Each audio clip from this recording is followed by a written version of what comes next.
3 दिन का शिविर चला है जो राष्ट्रीय स्वयंसेवक संघ का, और जो संबोधन आया है आरएसएस के चीफ आदरणीय प्रमुख चीफ आदरणीय मोहन भागवत जी का, उसको पढ़िए, उसमें मनन कीजिए। उन्होंने महसूस किया है कि देश को ज़रूरत है एकता और भाईचारे की, और नफरत का कारोबार बंद होना चाहिए। वो अपनी लाइन पर ही हैं, लेकिन हर बेलाइन लोगों को हिंदू धर्म का प्रतिनिधित्व करने के लिए आरएसएस से बढ़कर कोई दूसरा प्लेटफॉर्म संसार में नहीं है।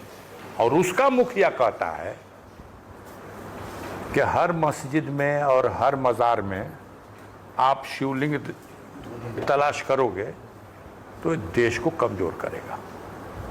उन्होंने उन बातों को भी कहा है जहां कमियां हैं, लेकिन उन्होंने सुधार की बात की है, उन्होंने एकता और भाईचारे की बात की है। उन्होंने कहा है कि जो जहां एक तरफ देश में हिंदू मुसलमान के नाम पर समाज को बांटा जा रहा, वहां सनातन धर्म, हिंदू धर्म और उसके पक्ष को प्रस्तुत करने के लिए सबसे बड़े प्लेटफॉर्म के लीडर का ये कथन कितना, मतलब इससे सबक लेना चाहिए। जो उन्होंने नसीहत के रूप में कहा है, पहले भी बोला था उन्होंने, उनके 4-5 वक्तव्यों को उठा के पढ़ लीजिए। मतलब इसको समझा जाए कि आरएसएस प्रमुख का आप तारीफ कर रहे हैं। आप अगर मेरा मुंह तो छोटा मुंह है, बड़ी बात है। मैं उनके उस वक्तव्य की प्रशंसा करता हूं, उसको वेलकम करता हूं, उसका स्वागत करता हूं, और हम ये अपील करते हैं कि दूसरे धर्म गुरुओं को भी उनके वक्तव्य की पॉजिटिव बातों को वेलकम करना चाहिए और उसी भाषा में अपने भी बात को रखना चाहिए। सर, इसी से जुड़ा हुआ है, अगर देश को मजबूत करना है, उन्होंने कहा इस्लाम आज नहीं आ गया, इस्लाम धर्म बहुत पहले से भारत में है और रहेगा। कुछ बाकी नहीं छोड़ा, उन्होंने साफ कर दिया, सारी चीजें साफ कर दिया है कि जो समझता है कि अब इस्लाम नहीं रहेगा वो असली हिंदू नहीं है। ये बात ही नहीं है। आप जुड़ करके बात करो भाई, आप देश को कमजोर मत करो। और देश के लिए मरने बिटने वाले, देश को बुलंदियों तक ले जाने वाले, जब देश पे ब्रिटिश हुकूमत थी तब देश के लिए बलिदान देने वाले हर कौम, हर जाति, हर फिरके के लोग थे। और ये महान देश, ये भारतवर्ष जो आज इतना विशाल भारत है, इस पे थोपिएगा कुछ तो नहीं होगा। एक पॉलिटिकल इशू है, इस पे आइए सुनिए। ये कौन पार्टी है? तो समाजवादी पार्टी है। इस पार्टी का क्या अस्तित्व है? ये परिवारवादी पार्टी है। ये कौन पार्टी है? तो राष्ट्रीय जनता दल। इस पार्टी का क्या बैकग्राउंड है? परिवारवादी पार्टी है कि नहीं? यही प्रचार हो रहा डंके की चोट पे।